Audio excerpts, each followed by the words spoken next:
Le livre des Actes des Apôtres nous dit, au chapitre 10, à partir du verset 34. Alors, Pierre prit la parole et dit, « Je constate en vérité que Dieu ne fait acception de personne, mais qu'en toute nation, celui qui le craint et pratique la justice lui est agréable. Telle est la parole qu'il a envoyée aux Israélites, leur annonçant la bonne nouvelle de la paix par Jésus-Christ, c'est lui, le Seigneur de tous. Vous savez ce qui s'est passé dans toute la Judée. Jésus de Nazareth, ses débuts en Galilée, après le baptême proclamé par Jean. Comment Dieu l'a oint de l'Esprit Saint et de puissance, lui qui a passé en faisant le bien et en guérissant tous ceux qui étaient tombés au pouvoir du diable, car Dieu était avec lui. Et nous sommes témoins de tout ce qu'il a fait dans le pays des Juifs et à Jérusalem, lui qu'ils sont allés jusqu'à faire mourir en le suspendant au gibet.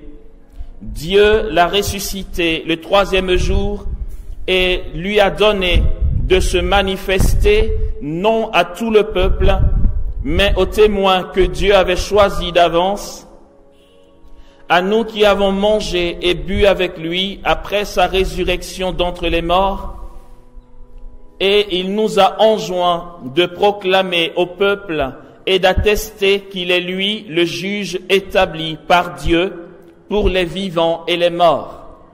C'est de lui que tous les prophètes rendent ce témoignage que quiconque croit en lui recevra par son nom la rémission des péchés. Pierre parlait encore quand l'Esprit Saint tomba sur ceux qui écoutaient la parole. Et tous les croyants circoncis qui étaient venus avec Pierre furent stupéfaits de voir que le don du Saint-Esprit avait été répandu aussi chez les païens. Ils les entendaient en effet parler en langue et magnifier Dieu. Alors Pierre déclara, « Peut-on refuser l'eau du baptême à ceux qui ont reçu l'Esprit Saint aussi bien que nous ?»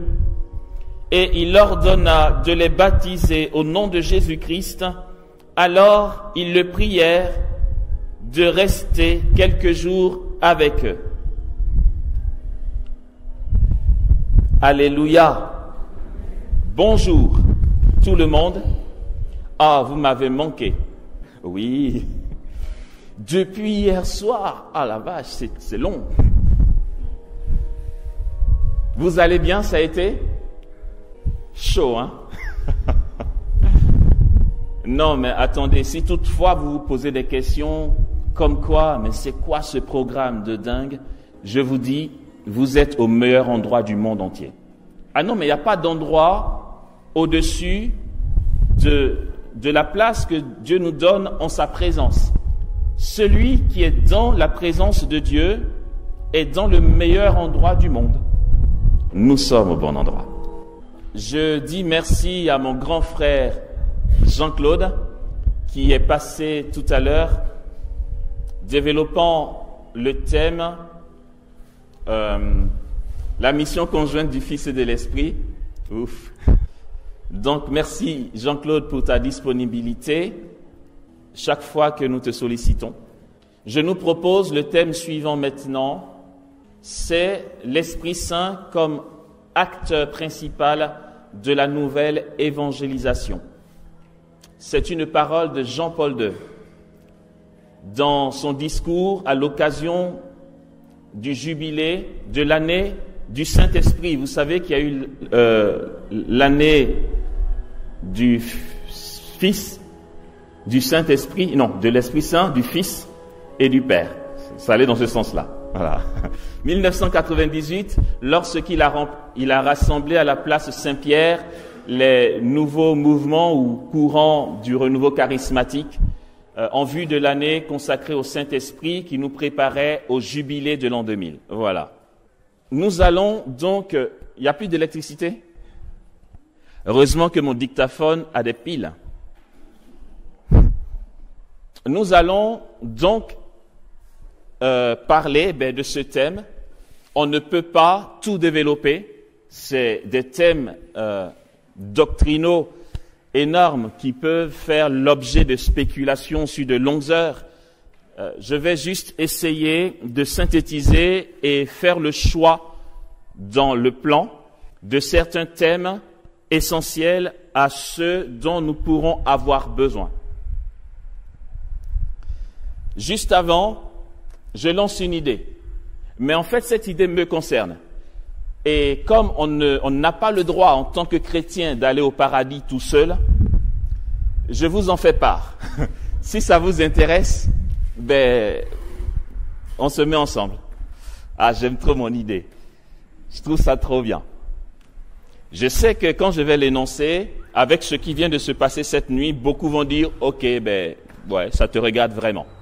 Dans un mois à peu près, je serai en Côte d'Ivoire pour un temps relativement long. Et je rêve, ça sera pour moi, s'il n'y a personne, je serai seul et je le ferai.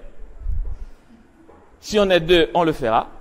Alors pendant cette période, j'ai à cœur de faire une retraite d'une semaine, 7 jours sur 7, bien compté, où mon programme sera 1000 Ave, adoration pendant 5 heures, 1000 Ave, adoration pendant 5 heures, 1000 Ave, adoration pendant 5 heures, à l'exception des nuits où je vais quand même dormir, sinon je vais péter un câble, je vais dormir, et puis en tout cas, entre minuit et 6 heures du matin, je dors.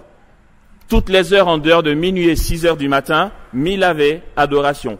1000 Ave, adoration. Pendant une semaine, 7 jours sur 7. Je sais que ça t'intéresse pas.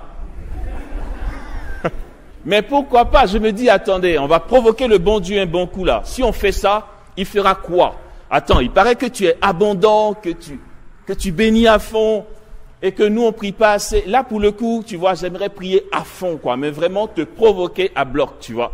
Et puis voir jusqu'où tu veux aller dans le don de toi-même. Quand je vais sortir, on va voir 2 lumières comme ça.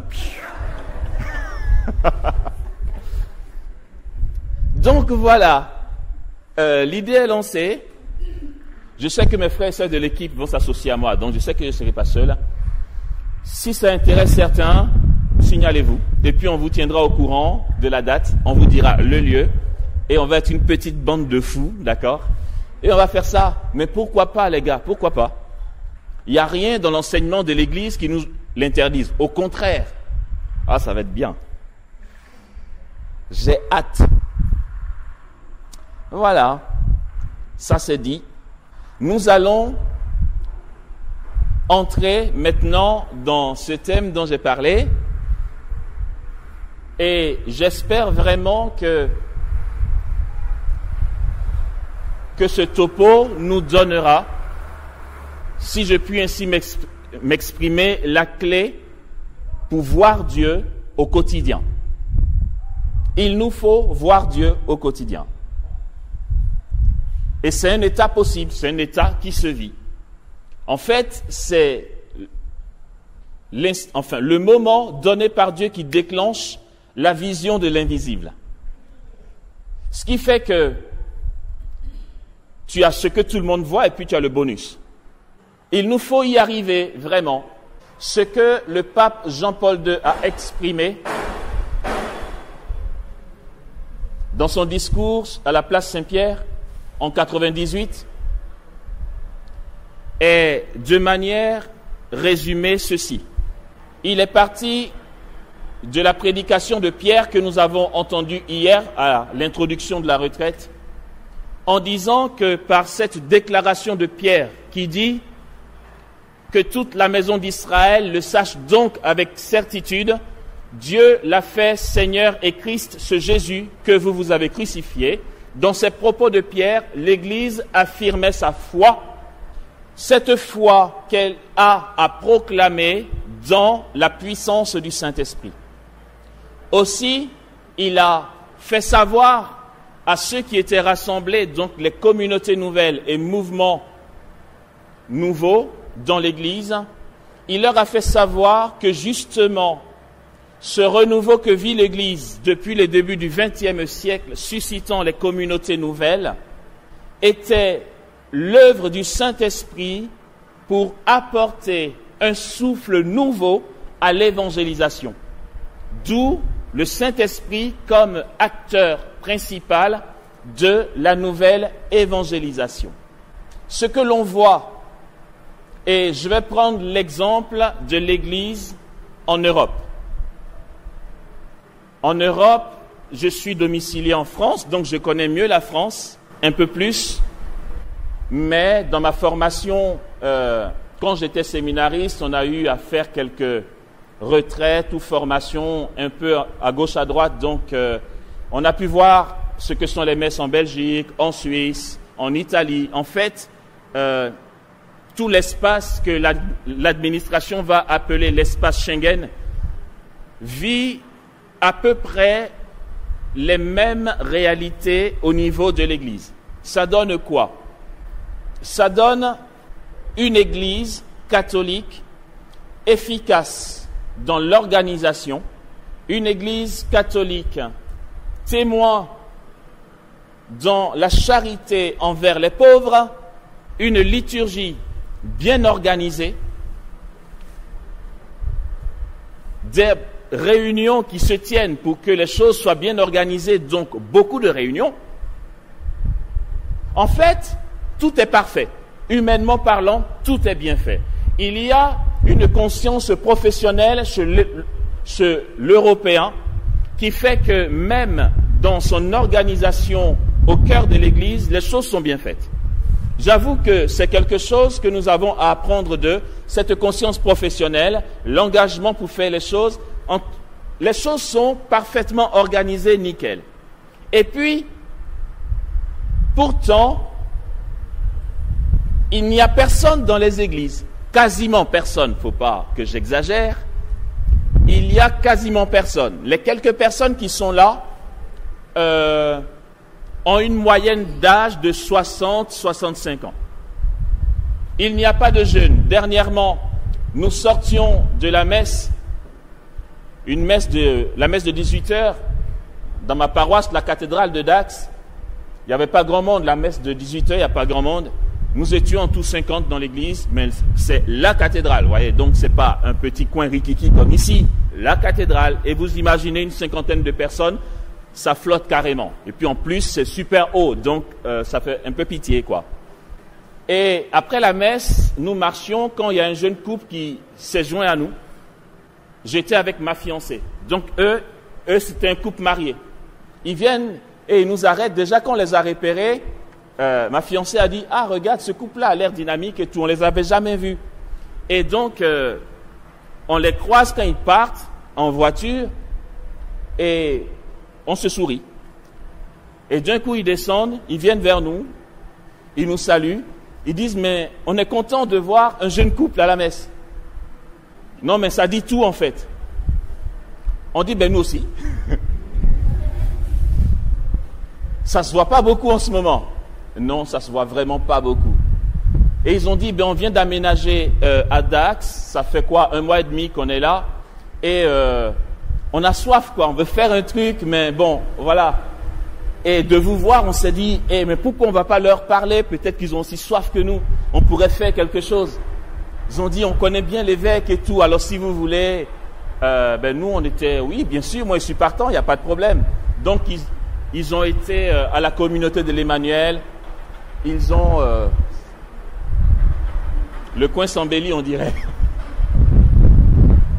Donc ils ont une soif de Dieu et on a pris contact comme ça et puis on a pris un repas ensemble, on a réfléchi aux pistes et tout.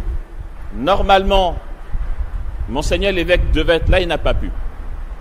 L'Église européenne en est là. On réfléchit.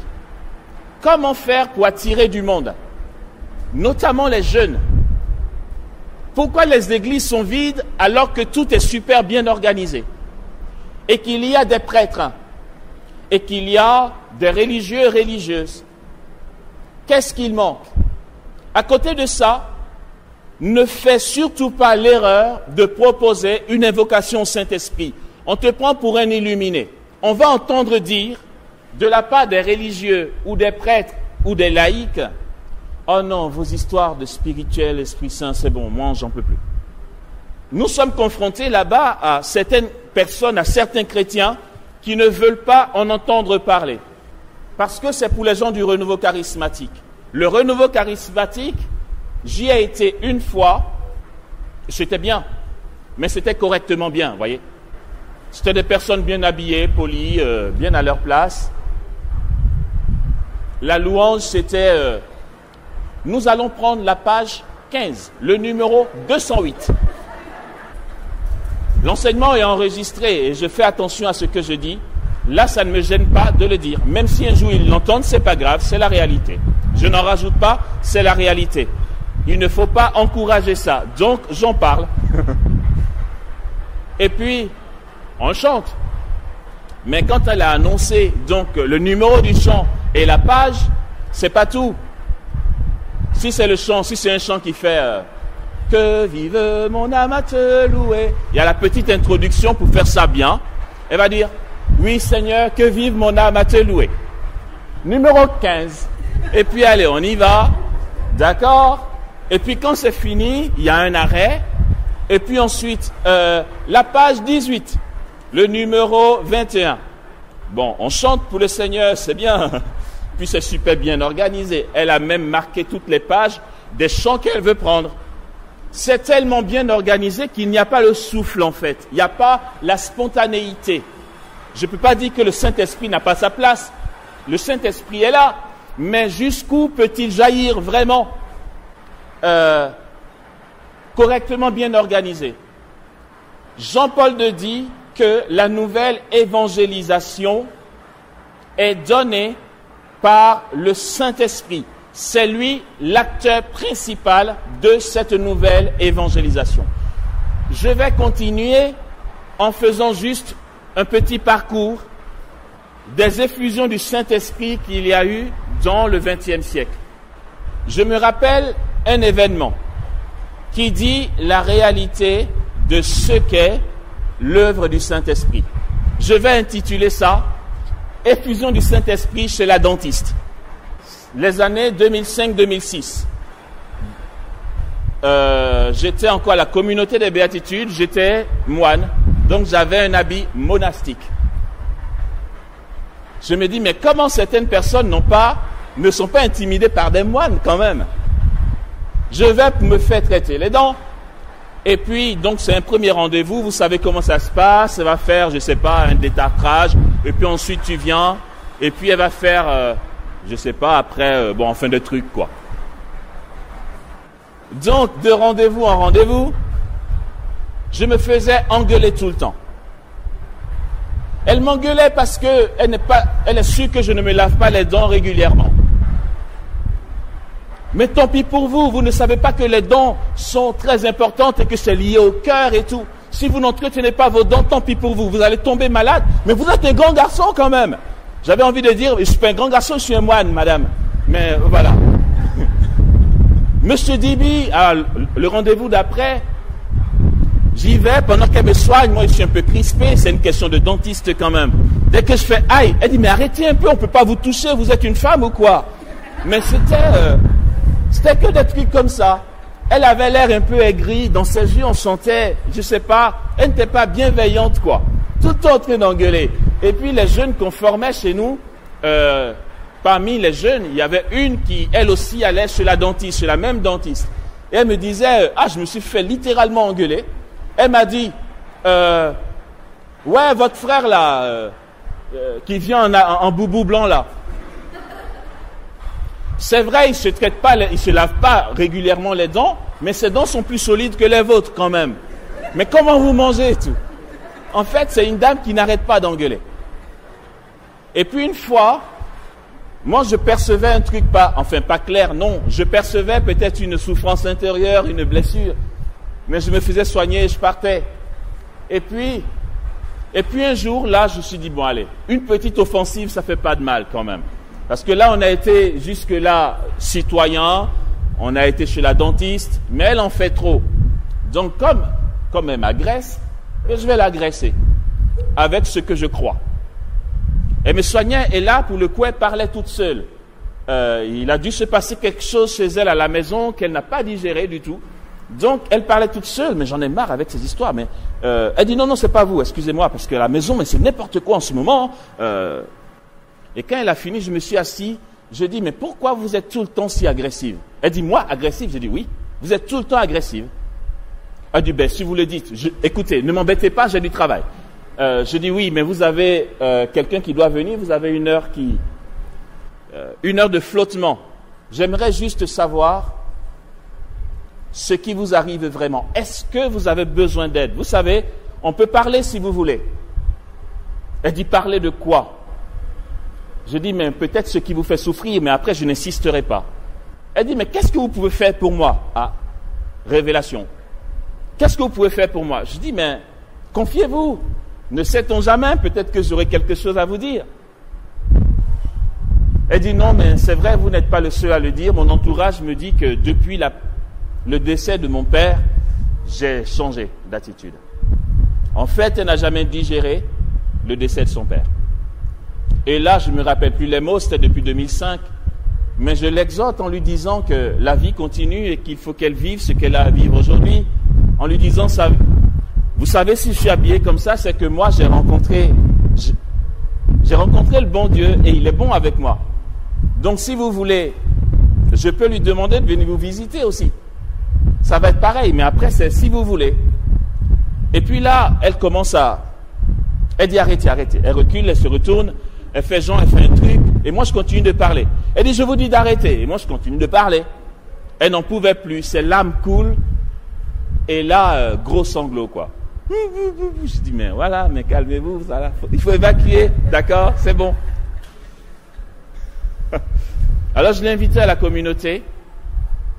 Je n'ai pas prié pour elle, parce que elle avait de la visite, enfin, il y avait quelqu'un dans le hall. Je l'ai invitée à la communauté, parce que c'était pas loin, c'était quoi, 5 minutes en voiture. Elle n'est pas venue. Mais voilà, j'ai continué de la porter en prière. Cet événement-là, avec une personne si endurcie, il n'y avait qu'une invocation intérieure du Saint-Esprit pour m'aider à l'aborder. Quand c'est le cas, ça marche tous les jours, à tous les coups, à 100%. Même si l'on ne voit pas le fruit dans l'immédiat, quand tu invoques le Saint-Esprit et que tu témoignes de ta foi dans le Saint-Esprit, tu es sûr que le Saint-Esprit agira, dans l'immédiat ou plus tard. C'est ce qui fait qu'aujourd'hui, l'Église n'est pas morte.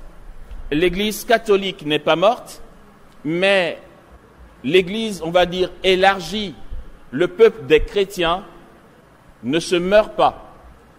Depuis le XXe siècle, où il y a eu une effusion du Saint-Esprit et qu'il y a eu un renouveau pentecôtiste, c'était les mots de départ. Même le renouveau charismatique de l'Église était appelé le pentecôtisme catholique. C'était les thèmes de départ. Je vais partir des exhortations des papes et puis ensuite aboutir à l'effet prédication. Pourquoi l'effet prédication? Parce que je veux m'appuyer sur les thèmes de Jean-Paul II, de Saint Jean-Paul II, pour mener ce topo que nous avons ici. Ce que je vais dire là peut constituer un rappel pour certains, mais il est indispensable qu'on en reparle. Parce que dans une émission que j'ai faite à la radio, j'ai parlé des nouvelles manifestations du Saint-Esprit où j'ai fait cas des discours des saints-pères, d'accord? En partant du pape Léon XIII jusqu'à Jean-Paul II. Pas tous les papes qui ont traversé, mais 3 papes clés qui ont eu le souci d'un renouvellement de l'Église. Si Léon XIII, Jean XXIII ont eu le souci d'un renouvellement de l'Église, Jean-Paul II a plus eu le souci de l'évangélisation et de la nouvelle évangélisation. Bien sûr qu'il l'a fait dans la continuité de ses confrères, ses prédécesseurs, qui ont eu le souci d'invoquer le Saint-Esprit dans l'Église catholique. Vaccin de rappel. En 1895, c'était cette même période, mais sauf que c'était en 1895. Après la résurrection que l'Église a célébrée, elle attendait de célébrer l'Ascension puis la Pentecôte. C'est ainsi que le pape Léon XIII a proposé à toute l'Église une neuvaine d'invocation au Saint-Esprit entre l'Ascension et Pentecôte. Vu qu'il y a 10 jours entre Ascension et Pentecôte, ça faisait la fin de la neuvaine, la veille de la Pentecôte, ok? Et puis, les chrétiens pouvaient célébrer la messe de la Pentecôte en ayant invoqué le Saint-Esprit 10 jours avant. Cette neuvaine ne consistait pas en une invocation du Saint-Esprit dans la vie de l'individu d'abord. C'était une neuvaine pour que l'Église tout entière soit renouvelée dans le Saint-Esprit. Je continue mon vaccin de rappel. Pourquoi le pape a eu cette initiative de proposer la neuvaine? Il a reçu Elena Guerra, fondatrice des Sœurs Oblates du Saint-Esprit en Italie, qui, dans sa prière avec les sœurs de sa communauté, demandait que l'Église connaisse un renouvellement spirituel. Et le Seigneur lui a dit dans sa prière, « Lève-toi et va voir ton évêque. » Son évêque, c'est le pape. Vous le savez, hein? Tous les chrétiens du diocèse de Rome, en fait, voilà, de Rome, ont pour évêque le pape. C'est cool. En fait, tu as rendez-vous avec l'évêque et puis tu as rendez-vous avec le pape, quoi. C'est bien d'être italien, quand même. Donc, le Seigneur lui dit, va voir ton évêque. Elle demande un rendez-vous à Léon XIII, elle lui parle. Mais c'était bien avant 95, bien avant 1895. Il n'a pas tout de suite pris pour agent comptant ce qu'elle disait.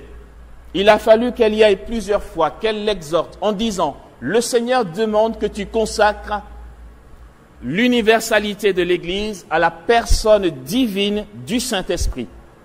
Si nous voulons que les choses bougent dans l'Église, il va falloir que tu consacres donc l'Église catholique à la personne divine du Saint-Esprit.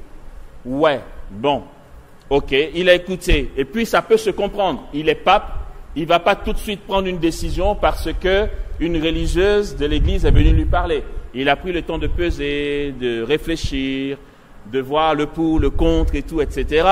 Et puis finalement, vu qu'elle priait en même temps, le Seigneur a dû parler à son cœur. Donc il l'a décidé. Il y a eu cette neuvaine.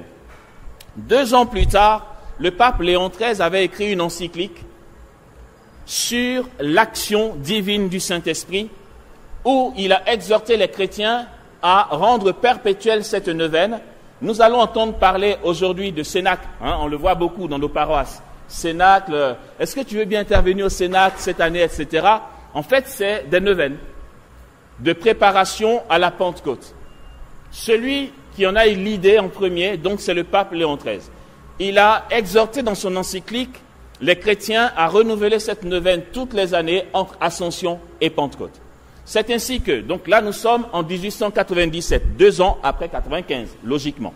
Le 1er janvier 1901, avec les évêques, il réalisait ce que le Seigneur lui avait dit par la bouche d'Elena Guerra, à savoir consacrer l'Église catholique à la personne divine du Saint-Esprit.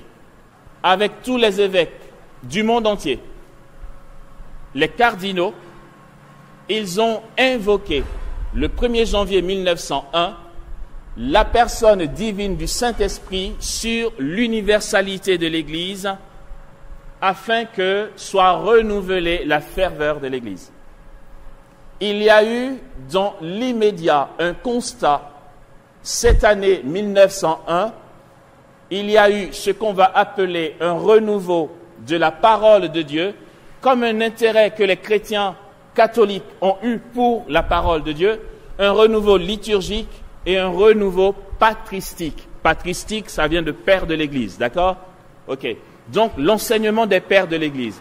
Nous sommes ici au cœur de notre foi. La parole de Dieu, la liturgie, c'est la liturgie qui met en communion l'Église militante et l'Église triomphante, d'accord? Et c'est ça la prière perpétuelle de l'Église. Donc un renouveau liturgique, un renouveau de la parole de Dieu et un renouveau patristique. C'est le cœur de notre foi. Pourquoi? La patristique. Donc l'enseignement, quel boucan, hein? Ouf.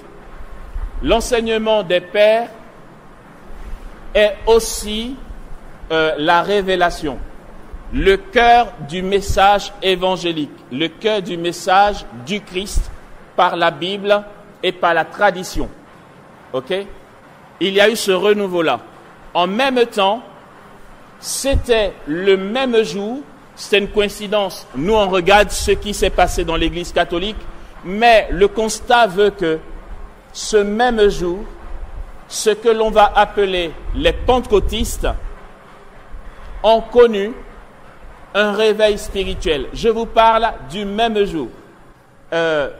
On dit que le renouveau charismatique vient du pentecôtisme. C'est vrai, parce que les manifestations charismatiques, on les a constatées chez eux d'abord dans un renouveau, et puis après l'Église catholique y est entrée. Mais quand on regarde bien, c'est quoi cette coïncidence? C'est une coïncidence peut-être, c'est un hasard. Y a-t-il un hasard en Dieu? Le Saint-Esprit qui tombe chez Charles Fox Parham en Californie, il voit une de ses étudiantes qui se met à parler en langue, et c'était nouveau dans le milieu protestant. Elle se met à parler en langue et ça devient contagieux. Elle et ses frères en Christ étudiants qui se formaient avec le pasteur Charles Fox Parham se mettent à prier en langue. Les élèves imposent la main au pasteur et lui aussi se met à parler en langue. Un événement extraordinaire chez les pentecôtistes. Le Saint-Esprit est invoqué. Parlez-moi de hasard. C'est la même personne divine du Saint-Esprit que l'Église invoque. Et puis le hasard veut que, sans qu'il fasse exprès, ça tombe le même jour de l'autre côté. Attendez, comment peut-on parler de hasard? Pour moi, c'est clair que c'est un fruit de la prière de l'Église. Voilà. Je me dis dans une analyse personnelle que le Saint-Esprit, bien sûr, analyse personnelle, avait le projet de renouveler les charismes dans l'Église catholique. Mais on était encore tellement guindés qu'il fallait que ça tombe un peu à côté, le temps qu'on se prépare mieux à recevoir. Les pentecôtistes en ont fait l'expérience. Donc 1901, il y a eu un autre événement à Azusa Street à Los Angeles en 1906, et puis ainsi de suite, jusqu'à ce que arrive le pape Jean XXIII, dont je vais parler maintenant. Je vais parler de trois papes. Je vais parler de trois papes. Donc, je vais parler de Léon XIII, Jean XXIII, et je vais parler de Jean-Paul II. L'Église connaît donc ce renouveau liturgique, renouveau de la parole et le renouveau patristique, commence à s'ouvrir davantage à la parole de Dieu donc, et à ses manifestations forcément. Et puis, dans cette ambiance et cette grâce divine sur l'Église, il y a une préparation, et puis le Seigneur prépare dans le temps, il prépare un évêque qui est devenu cardinal, qui va devenir pape. Jean XXIII, quand il était cardinal, avait un amour pour les évangéliques et les pentecôtistes, et il allait prier chez eux. Il se mettait en civil et il partait dans les assemblées pentecôtistes quand il était cardinal. Et donc personne ne savait que c'était un pasteur de l'Église catholique. Il partait écouter leurs prédications. Certainement il se disait « ouais, la doctrine un peu moyen, mais c'est pas grave. Ils ont le feu quand même. » Et puis donc incognito, il se mettait à genoux, il demandait la prière, on priait sur lui et tout. Et c'est ainsi que ce souci que ce feu arrive dans l'Église catholique le brûlait. Et puis, la grâce de Dieu aidant, il a été nommé pape. Là, il a fait « Ah ouais, d'accord, je suis le pape. » Et donc, c'est Jean XXIII qui va susciter le Concile Vatican II. Je passe, je crois que je développe plus, on peut en dire plus, mais donc, il suscite le Concile Vatican II, où il invite des pentecôtistes, ce qui ne s'était jamais vu dans l'Église. Il a été critiqué et tout, mais bon, ok. Et c'est grâce au Concile Vatican II que l'Église catholique a été ouverte davantage aux manifestations du Saint-Esprit et que le renouveau charismatique est entré dans l'Église catholique. Je finis avant la pause de 5 minutes sur cette prière du pape Jean XXIII. Il a fait une prière très courte pour introduire le Concile Vatican II. Voici la prière pour introduire le Concile. Et ça va nous montrer quelle était sa perspective pour le Concile. Un concile, c'est pour voir tout ce qui ne va pas dans l'Église, pour améliorer au niveau de la doctrine aussi, des orientations, de la liturgie et tout. On peut très bien faire un concile en vue de provoquer plus de vocations religieuses ou encore en vue de mieux annoncer l'Évangile dans les nations qui ne les connaissent pas encore. Et la prière d'induction du Concile Vatican II va donner l'orientation du Concile, quels que soient les conciles qu'il y a eu, d'accord? Et cette prière de Jean XXIII avant le Concile Vatican II montre dans quelle orientation il allait. Voici sa prière. Suscite, il parle au Saint-Esprit, suscite en notre temps, dans ton Église, comme une nouvelle Pentecôte et renouvelle tes merveilles, suscite dans ton Église en cette époque comme une nouvelle Pentecôte. J'ai un trou. Comme une nouvelle Pentecôte et, voilà, renouvelle tes merveilles, donne à ton Église une prière unanime, insistante, persévérante, avec Marie, la mère de Jésus. Et j'aime bien ce qui suit, sous l'autorité de l'apôtre Pierre, donc le pape, et il sait qu'il en est le successeur, pour que s'étende dans les cœurs le royaume divin du Sauveur, un royaume de paix, de vérité et de justice. Amen. C'était très court. Il demandait pour le concile une nouvelle Pentecôte et que la prière de l'Église se fasse insistante avec Marie, sous l'autorité de Pierre, pour que le règne de vérité, de justice et de paix de Jésus, notre Sauveur, s'étende. Voici, dans le contexte conciliaire, ce qui s'est produit dans l'Église à la suite de Léon XIII, comment Jean XXIII ouvrait l'Église aux manifestations divines du Saint-Esprit. Amen. On fait une pause.